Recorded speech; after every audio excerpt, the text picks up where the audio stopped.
Rander road lifeline હોસ્પિટલની સામે આ અમારી દુકાન છે પાન સેન્ટર.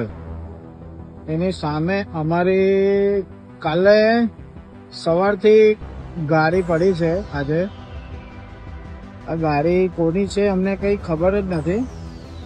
ગાડીની આ નંબર પ્લેટ છે. અમારી દુકાનના સામે અહીંયા ગાડી પડેલી હતી. ત્યારે અમે રાતના વિડીયો બનાવ્યો છે.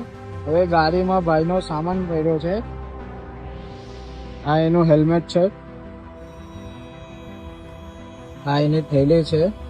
આ થેલીમાં એક કાળું જબલું છે. બીજી બી એક થેલી છે, એમાં એના કપડા છે. ભાઈની ગાડીની થેલીના અંદર આ બ્લેક કલરની જે થેલી છે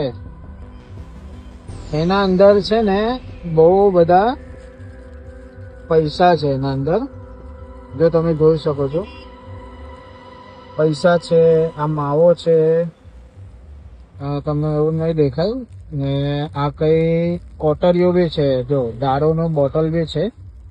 અને આ 3 મોટી મોટી ગड्डी પડી છે 500 વાળી. આ જેની ગાડીની ચાવી બી છે અંદર. હવે જે વ્યક્તિની ગાડી હશે તો અમે કાલે સવાર સુધી એની રાહ જોઈશું, નહીં તો પછી અમે પોલીસ કમ્પ્લેન કરી દઈશું. ને પોલીસ કમ્પ્લેન કરીને એ વ્યક્તિની ગાડી